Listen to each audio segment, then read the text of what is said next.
Hello, আসসালামু আলাইকুম দাদু, কেমন আছেন? সবাই ভালো আছেন? আমি ভালো আছি, আপনাকে দোয়াই বন্ধুরা। হঠাৎ করে দেখি বনানীর মধ্যে ঘোড়ার গাড়ি, হ্যাঁ একটা না বন্ধু দাদুরা, এক দুগো তিন গো গাড়ি, ঘোড়া হয়েছে মোট চৌদ্দ। ওরে বাবার, তার মধ্যে সাদা জোড়া ঘোড়াটাই অনেক সুন্দর, ইয়ে বলছেন বন্ধুরা।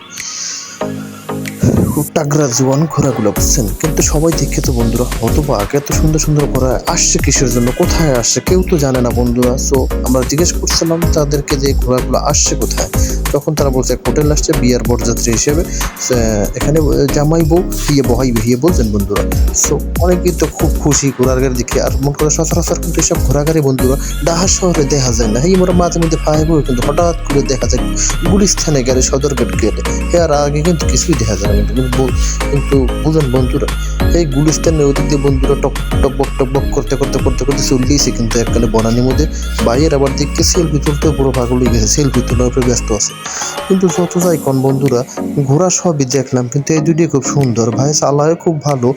আর এই যে এই ঘোড়াটা, এই দুটো পাগলা মার্কা ঘোড়া হিয়ে বুঝলেন বন্ধুরা, খালি দুইটা কামড়ি হয়, দুইটা বয়স্ক, কিন্তু এর খুবই ঝামেলাদায়ক এই দুইটা ঘোড়া হিয়ে বলছেন বন্ধুরা। কিন্তু সবাই তো দেখে হতবাক। আর এটার দেখেন যে চালানো ওস্তাদ, সে হয়েছে একটা পোলাপান শিশু বাচ্চা, দুধের বাচ্চা কইতে গেলে, বয়স বেশি হয় না, কিন্তু সে ঘোড়া চালায় খুব ভালো হিয়ে বোঝেন বন্ধুরা। সো বন্ধুরা, যারা চ্যানেল আমার নতুন, তারা অবশ্যই আমার চ্যানেলটা সাবস্ক্রাইব করে, লাইক কমেন্ট শেয়ার করে পাশে থাকবেন এবং সবাই দেখার সুযোগ করে দেবেন হিয়ে বোঝেন বন্ধুরা। আর যারা ফেসবুক আছেন তারা অবশ্যই আমার চ্যানেলটা ফলো করে দেবেন বন্ধুরা। দেখেন বন্ধুরা, ঘাস কিভাবে খাচ্ছে পাল্লা দিয়ে, যে কে কার চেয়ে বেশি খাবে। কিন্তু বন্ধুরা ঘোড়া সবগুলোই দেখেন, কিন্তু কোনগুলো হাইয়ে সুন্দর বেশি মগ একটু জানাইয়েন। মোর তো ভালো লাগলো সাদা জোড়াই, এমনি কোন জোড়া ভালো লাগছে বলবেন।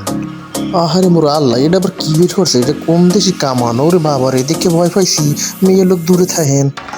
আর আপনাকে কেউ এত ঘন ঘন ঘোড়ার গাড়ি কোথাও দেখতে পান? এত সুন্দর ঘোড়ার গাড়ি একসময় কিন্তু বন্ধুরা এই ঘোড়ার গাড়িতে কিন্তু রাজা বাদশারা ঘুরতো, কিন্তু এখন কিন্তু খরিদ্দাররাও ঘুরে কেটে 10টা 20টা গাড়ি বেড়া টানে।